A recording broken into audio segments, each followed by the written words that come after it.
So the first duty of the state is to restore the confidence of the people in the ability of the state to protect them. Nigeria has state institutions, the military intelligence, the police, all of the whole gamut of Nigeria's apparatus. And so that apparatus must work for the people and must be seen to be working for the people. Usually when people have problems of this magnitude, not just in the Middle Belt, anywhere around the world, the first person they call onto is the establishment political platforms. And so that was why I wrote before the elections that the Middle Belt will first respond in the ballot and then eventually in the bullet, which is the only language the oppressive states listen to. So when people have problems of this magnitude, they begin to call on their senators, on their lawmakers, on their governors, on the political establishment. And the idea is for the government to run to their rescue.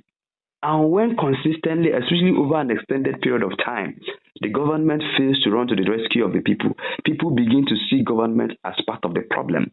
And once people get to the point of losing total confidence, that there's a total collapse of confidence in government, the next thing that happens is self-help. And as of today, if you've traveled around the country, you would know, because there was a time I said that, look, for insecurity, the people can mint terrorists faster than the government can kill. We are 220 million people population according to recent estimates, and then you have a lot of people unemployed.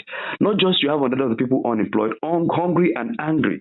And then if you're unemployed, hungry and angry, and then you have growls against the Nigerian state, once there comes somebody who's going to mobilize you, who's going to give you guns and give you a purpose, that's usually easy to happen. And I did say in one of the articles I wrote, but I've not had the liver to publish it.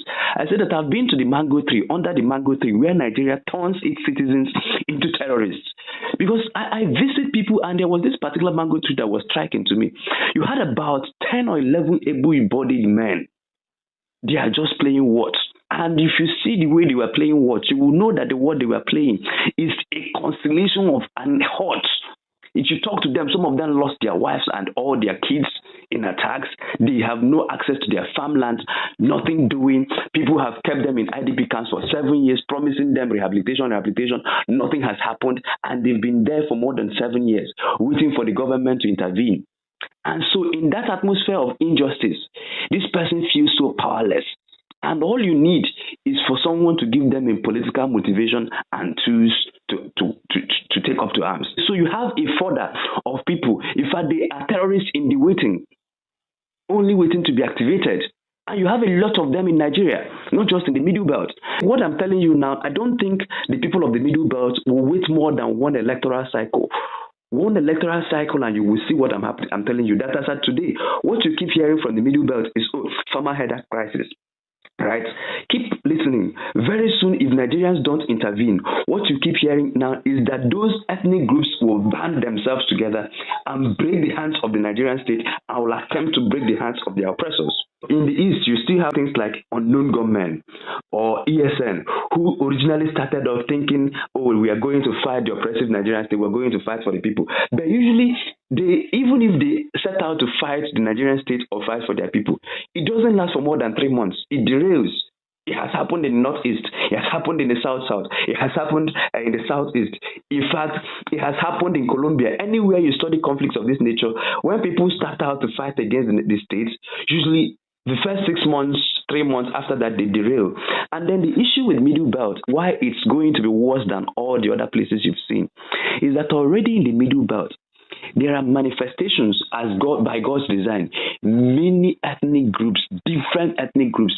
And these different ethnic groups have competing interests and have prehistoric animosities to grind. Now, what will happen when you begin to have ethnic militias? So once they start fighting the Nigerian state, very soon they will now start fighting old tribal wars with new tools. So it becomes so convoluted that they are not just fighting against the state, that they are also fighting against each other, and then no atom, no policeman could come to mediate because you will be a target. Again, yesterday or 2 days ago, you saw what happened in Imo State.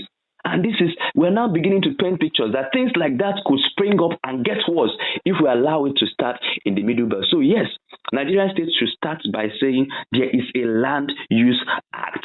If you want land, acquire it according to the law. Nigerian state must go back to those communities, find out those communities, unearth those people and bring back the original owners of landowners. So justice before any other thing. And then the Nigerian state should find the merit, the backbone to stamp its authority. Who are these people attacking these people? Do they move by air? Why is this all convoluted? Even if they have support within the government, can the government find out those people that offer them that support and take them out? And so, if you don't solve the problem and show middle Beltans that you can solve the problem, middle Beltans will attempt to solve the problem by themselves. And usually, we've seen that once people start to attempt to solve problems of that nature by themselves, it usually gets bad very quickly.